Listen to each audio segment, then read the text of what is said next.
Chers téléspectateurs, nous vous saluons. Pourquoi restes-tu pauvre? Bienvenue sur la chaîne Nobis Pacem. Vous êtes avec Omar Lodona. Dans cette vidéo, je vous dévoile la psychologie de l'argent expliquée à travers la philosophie, la psychologie moderne et notre comportement quotidien. Chers amis, téléspectateurs que nous sommes ensemble, pourquoi aimons-nous l'argent? Pourquoi avons-nous peur d'en manquer? Pourquoi certains deviennent riches alors que d'autres stagnent? Et quel rôle joue Aristote, Sénèque, Épicure ou Kant dans notre relation à l'argent? Dans cette vidéo, vous allez découvrir comment nos émotions influencent nos dépenses. Pourquoi nous prenons parfois de mauvaises décisions financières. Les croyances limitantes qui bloquent la réussite. Des clés simples pour transformer notre mental financier. Les principes philosophiques qui libèrent notre rapport à l'argent. Comment nos émotions influencent nos dépenses. Psychologiquement, nous n'achetons pas avec notre logique, mais avec notre émotion. L'argent devient souvent un moyen de réguler nos sentiments. On dépense pour calmer le stress. On dépense pour fuir la solitude. On dépense pour chercher la reconnaissance ou pour ressentir un pouvoir momentané. Quand une émotion est mal gérée, elle se transforme en achat impulsif.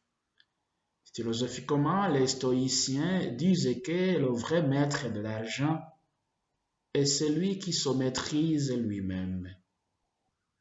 Sans cette maîtrise intérieure, c'est l'émotion qui décide, pas nous. Pourquoi nous prenons parfois de mauvaises décisions financières? Parce que notre cerveau n'est pas fait pour la finance. Il est fait pour survivre, pas pour planifier. Nous sommes influencés par le désir immédiat plutôt que le long terme. L'illusion que ça ira mieux plus tard, la peur de manquer et la comparaison sociale. Philosophiquement, c'est ce que Platon appelait le conflit entre la raison et le désir. Quand nos désirs prennent le pouvoir, la raison se tait et l'argent disparaît. Les croyances limitantes qui bloquent la réussite. Certaines idées apprises dans l'enfance agissent comme des chaînes invisibles. L'argent est mauvais. Les riches sont égoïstes. Je ne mérite pas de réussir. Dans ma famille, on n'a jamais été riche. Ces croyances façonnent nos actions psychologiquement. Le cerveau cherche toujours à prouver ce qu'il croit déjà. Si vous pensez que vous ne pouvez pas réussir, vous saboterez inconsciemment vos possibilités. Philosophiquement, c'est l'allégorie de la caverne de Platon. Nous restons enfermés dans nos propres ombres alors que la lumière de la possibilité existe juste dehors.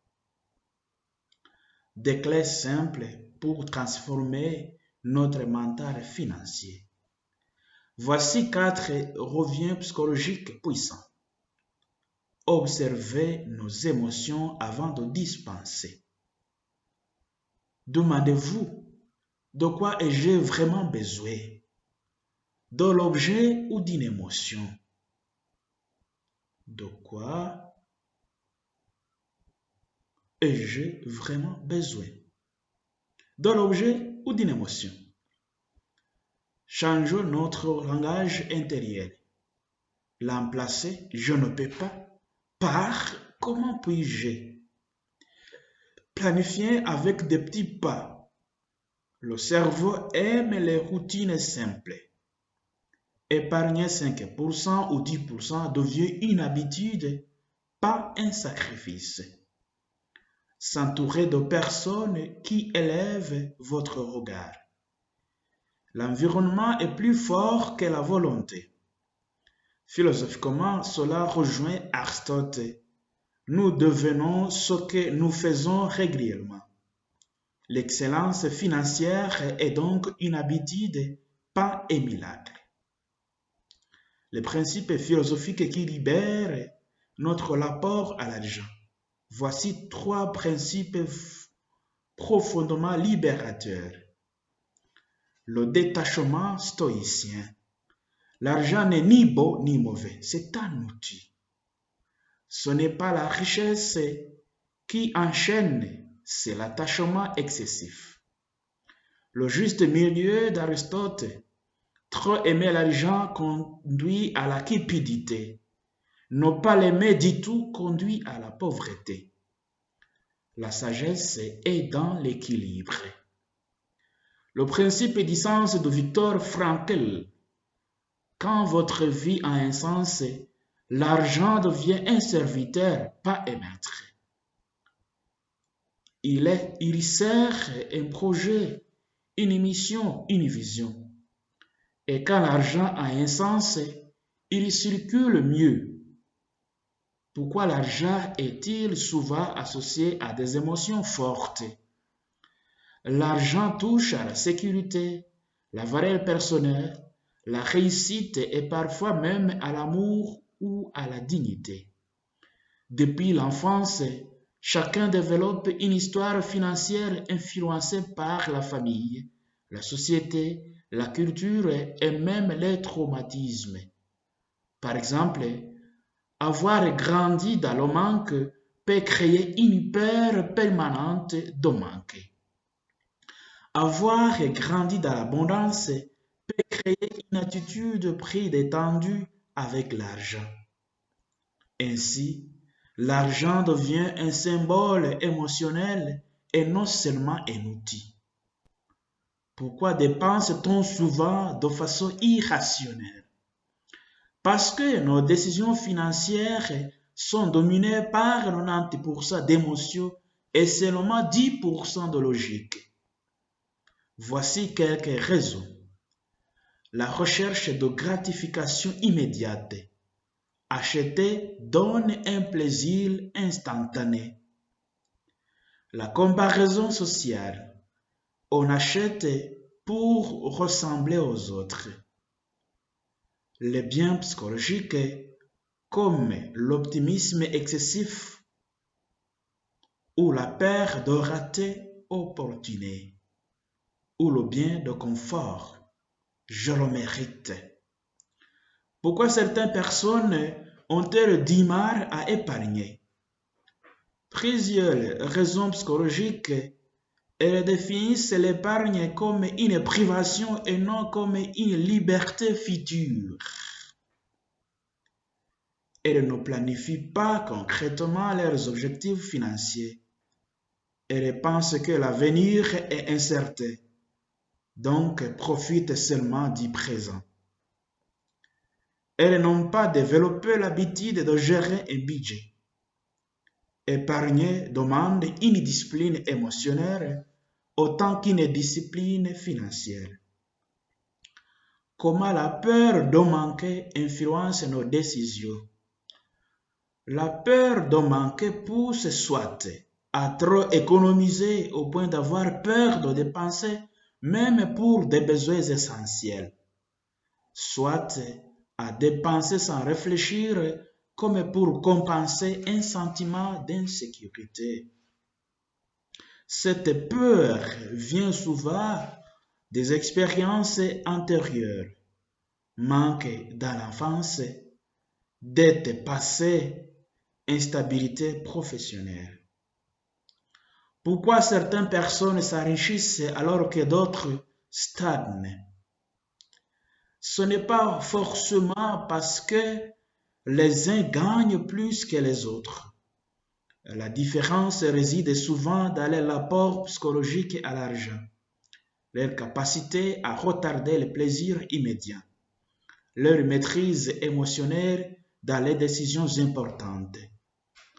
Comme le dit Morgan Housel, le comportement est plus important que l'intelligence dans la gestion financière. Quelles croyances limitantes empêchent donc s'enrichir? Voici les plus courantes.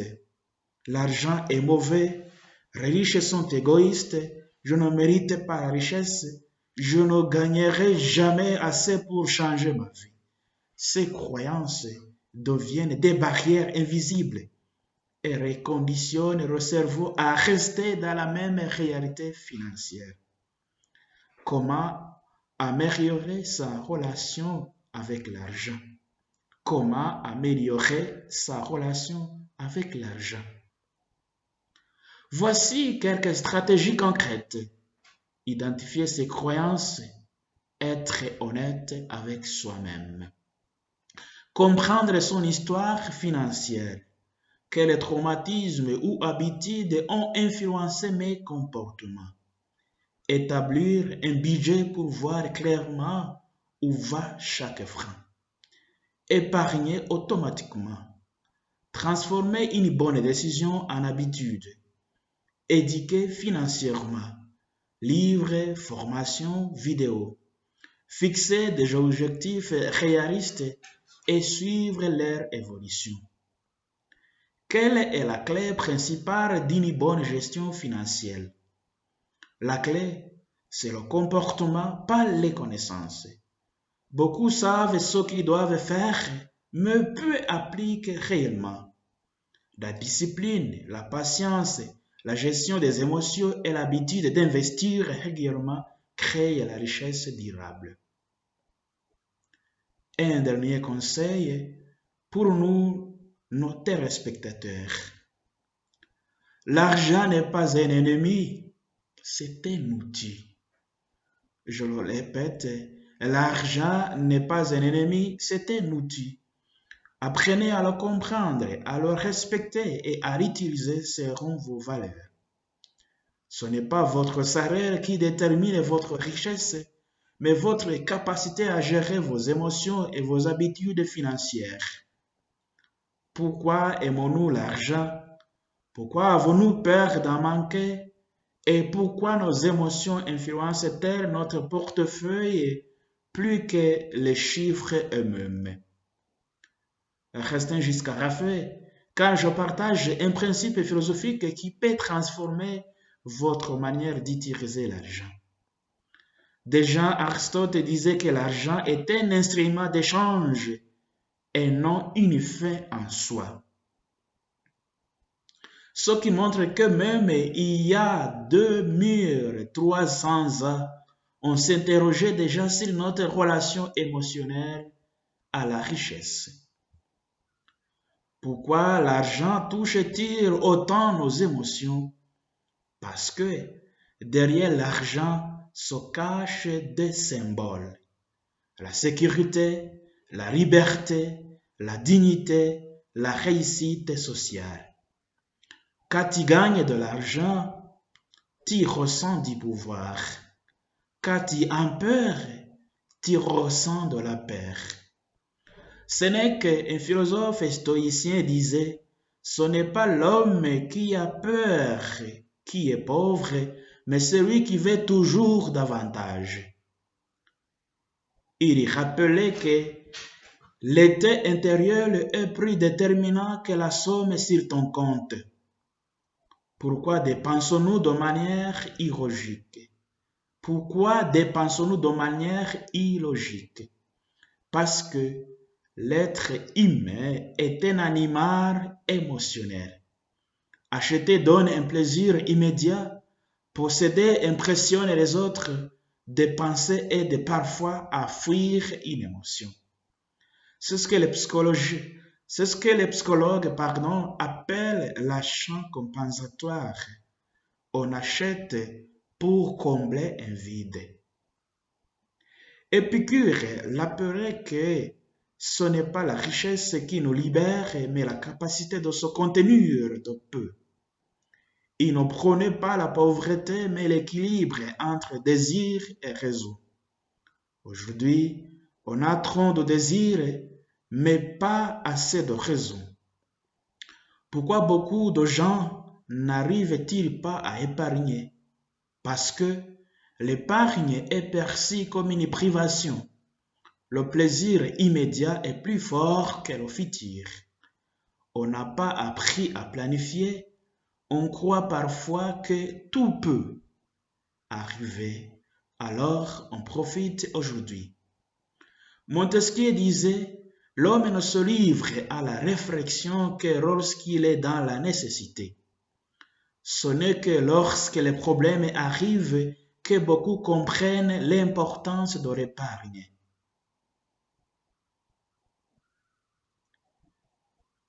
Est-ce que juste une question de salaire? Non. Deux personnes qui gagnent le même montant peuvent finir avec des situations totalement différentes. La vraie différence est psychologique. La discipline, la patience, la maîtrise émotionnelle, la capacité à retarder le plaisir. Kant disait que la véritable liberté vient quand nos désirs ne dominent plus notre raison. Celui qui contrôle ses impulsions contrôle aussi son avenir financier. Voici quelques croyances qui sabotent la réussite financière. L'argent est mauvais. Je ne mérite pas d'être riche. Les riches sont forcément corrompus. Je suis né dans la pauvreté, donc je resterai pauvre. Ces croyances construisent des murs psychologiques invisibles. Platon disait que nous devenons ce que nous croyons. Si tu crois que tu ne peux pas réussir, ton subconscient va t'empêcher d'y arriver. Voici quelques clés simples. Comprendre son histoire financière. Pourquoi as-tu peur? D'où viennent tes habitudes? Changer ses croyances. L'emplace je ne peux pas par je peux apprendre. Créer des habitudes automatiques. Épargne automatique. Discipline automatique. S'éduquer financièrement. Des livres, des vidéos, des mentors. Fixer des objectifs clairs. Un objectif écrit est déjà à moitié réalisé. Aristote disait que la vertu est une habitude. Appliquer cela à l'argent signifie deviens discipliné non pas une fois mais tous les jours. Chers téléspectateurs, je termine avec une pensée profonde du stoïcien Épictète. Ce n'est pas l'argent qui nous appartient, mais le bon usage que nous en faisons. Alors, rappelez-vous que l'argent n'est pas un maître, c'est un outil. Si vous le comprenez, il vous servira. Si vous le craignez, il vous dominera. Merci d'avoir suivi cette vidéo. N'oubliez pas de vous abonner, liker, commenter et surtout, prenez soin de votre esprit autant que de votre portefeuille.